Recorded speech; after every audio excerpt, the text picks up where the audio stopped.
삼성은 끝났다. 불과 몇 년 전 세계 반도체 시장에서 이런 말이 공공연히 떠돌았습니다.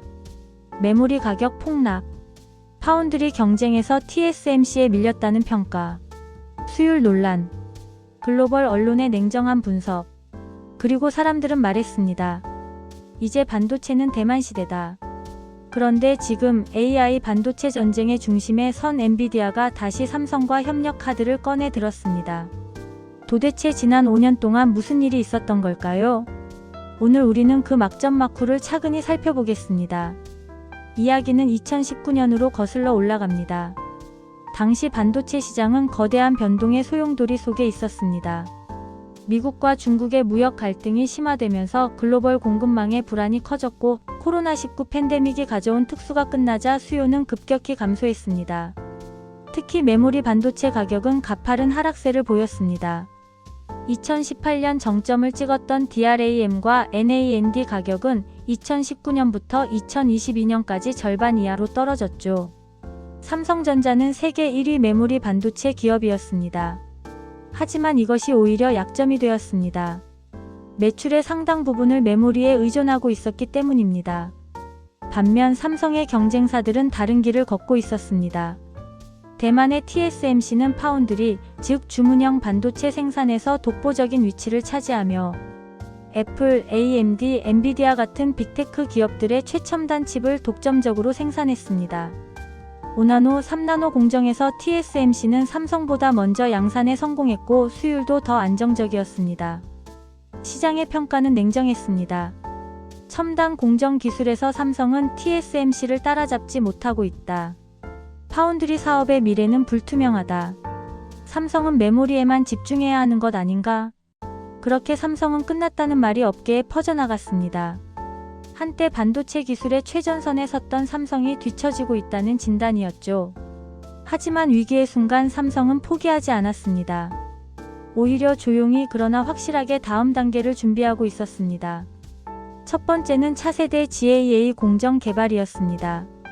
GAA, 즉 게이트 올 어라운드 구조는 기존 FinFET 기술을 뛰어넘는 차세대 트랜지스터 구조입니다.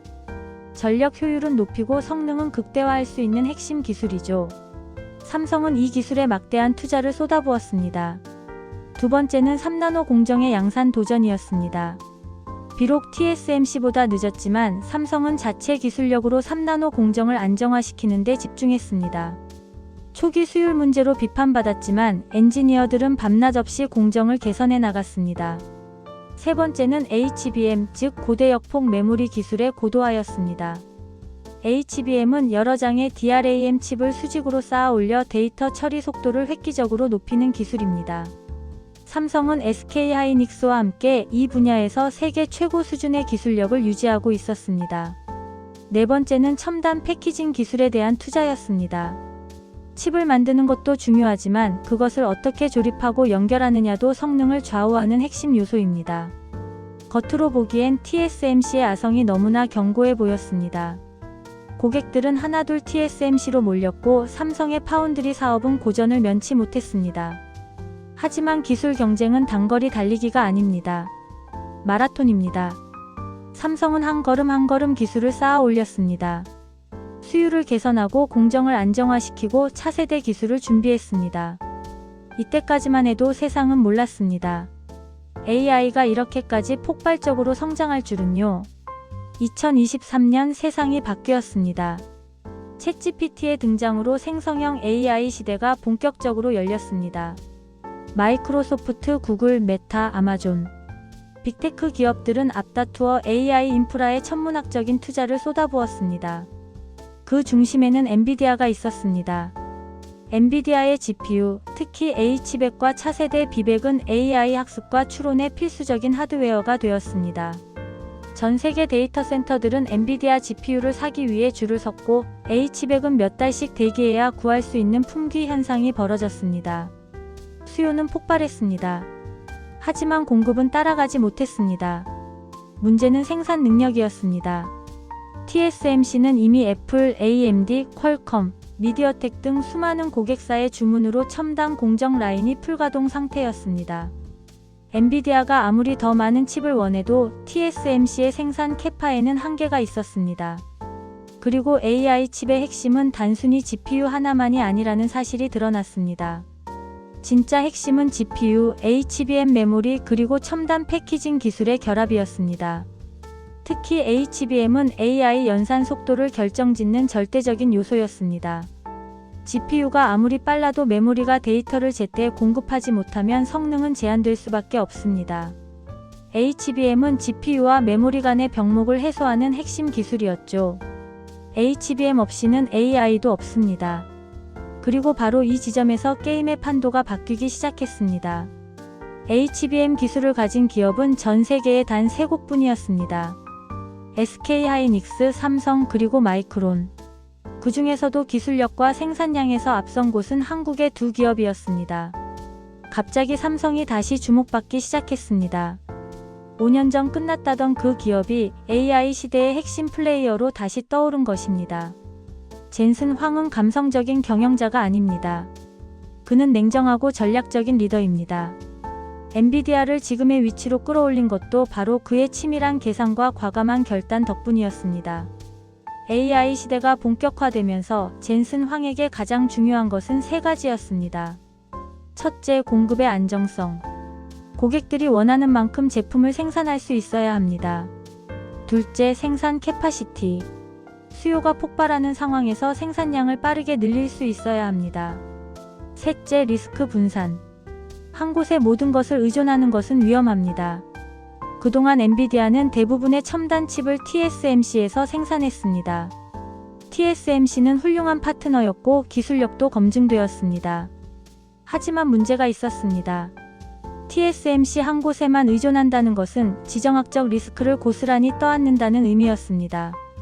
대만 해협의 긴장이 고조되면 어떻게 될까요? TSMC에 문제가 생기면 엔비디아의 생산 라인 전체가 마비될 수 있습니다. 또한 TSMC의 캐파가 한계에 다다르면서 생산 병목 현상도 심각했습니다.